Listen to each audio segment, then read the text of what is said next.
Understanding ground conditions. The outcome of a successful ground investigation is a broad understanding of the geological conditions of a site and the implications that these may have on any planned engineering activity.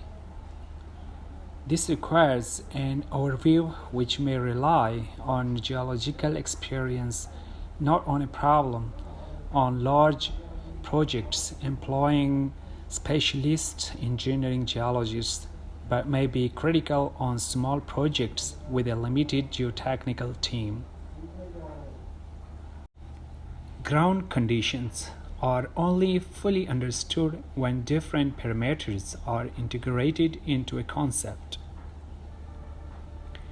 Nature and the strength of the rocks and the soils and the difficult ground that any of these may provide.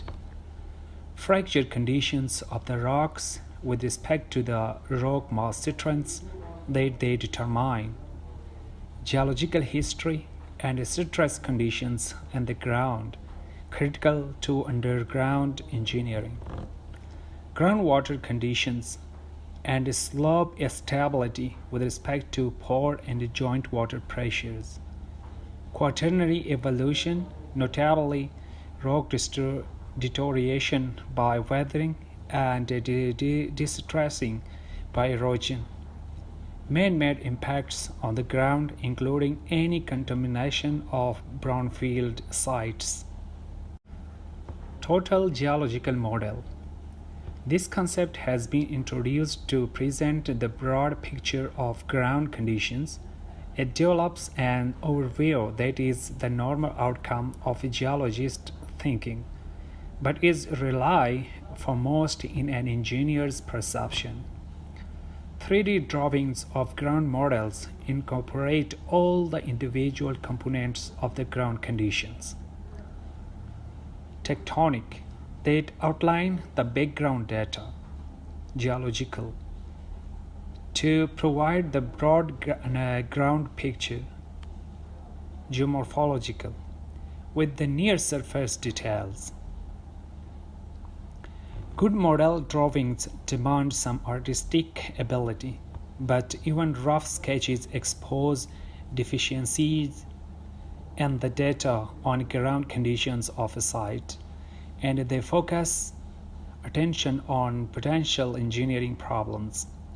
For a small site, a model may be only a thumbnail sketch, but multiple detailed models are becoming increasingly important on large projects such as highways, pipelines, and new town development.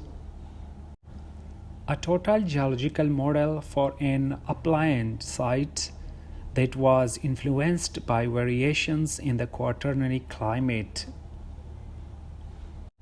Outcomes of an engineering geology investigation. One or more conceptual ground models, which are very helpful to project managers and engineering personnel who do not have a full geological or geotechnical background. Identification of areas of difficult ground and the scale of their potential geohazards. An engineering geology report in two parts. Part 1, factual data with all geological records. Part 2, interpretation of the ground properties and conditions related to the construction project, potential problems, and the limitations of the data. Too often, inadequate or misdirected investigations rely on boreholes and trial pits that expose only a tiny fraction of the ground under a site. Examine parameters not relevant to the problems. Fail to discover critical ground conditions. Unforeseen ground conditions are, in most cases, only unforeseen because nobody had looked for them. Recognition of geohazards. The steps in good geotechnical risk management. Create a team of geotechnical experts. gather all available data on ground conditions, establish the likely possible forms of construction, identify the potential geotechnical hazards, list and rank risks for each part of the project, relate risks to engineering options and to costs. The models in a ground investigation. They are best created after the initial stage. This should allow a more efficient main investigation with boreholes and testing. And they should evolve as investigations and site works progress in the style of an observational approach. The models should provoke both directed and lateral thinking, and so led to a more balanced and effective ground investigation. Even if the models are not pursued in every detail, their concept is applicable to every engineer who has to achieve an adequate understanding of the ground conditions at his project. Progress in engineering geology. This is well demonstrated by the Glossop lectures for the engineering group of Geological Society. Fox, 1997, introduced the concept of a broad understanding through the total geological model. Hoek, 1999, moved towards a more numerical approach particularly suited to underground works.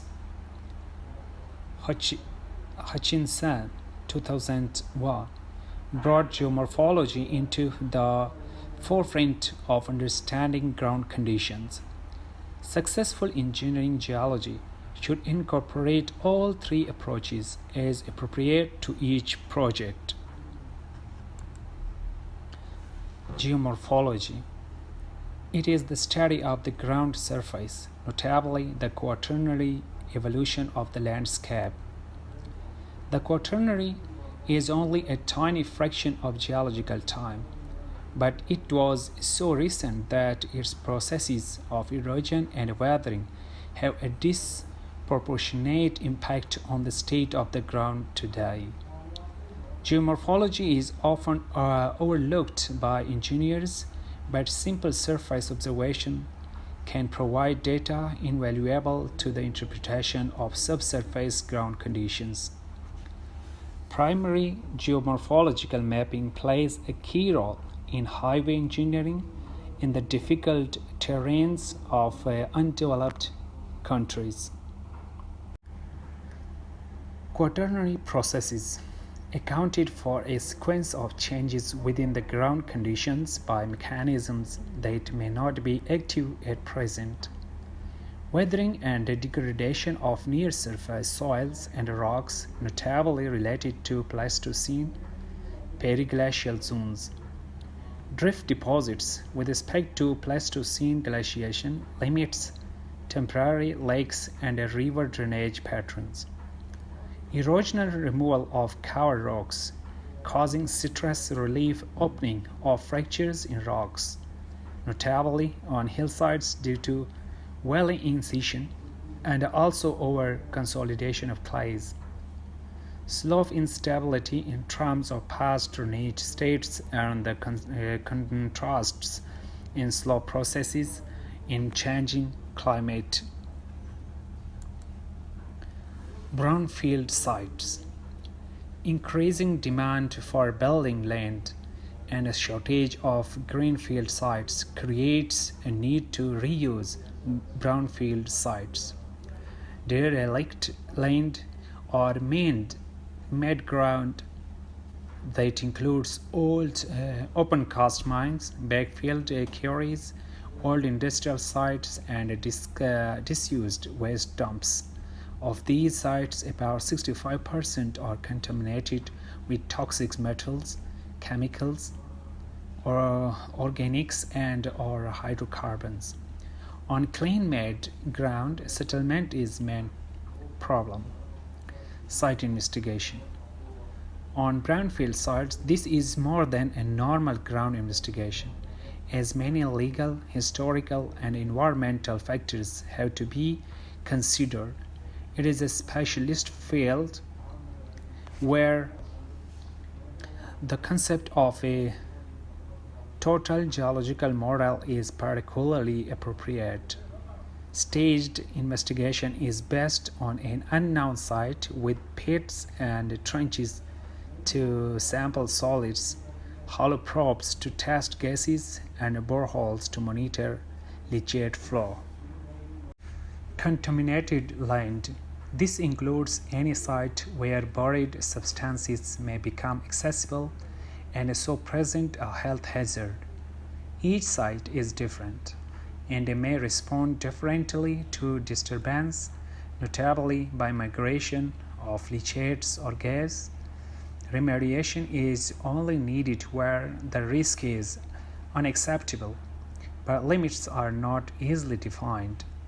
Harmful materials may have to be removed to a safe site, may be buried on site except oils under clean soil cover, or may be isolated by grout, cutoff, and a deep burial. Total cleanup may be cost prohibitive. Organics may be reduced by on-site bioremediation. Settlement of fill. Uncontrolled fill may have high potential compaction. For loading of 100 kilopascal house strip footings, Young's modulus E varies from greater than 10 million pascal for dense rock filled to less than 1 million pascal for domestic waste. Creep can last for years. Each field test of settlement is a sand filled scape left on site for a month. Most movement is very rapid. Normal to use raft foundations for houses on soft fill. Main hazard is a long-term differential settlement tilt over variable fill. Buried open cast highway high walls and carry faces must be traced and avoided. Tilt could be excessive and could break a raft.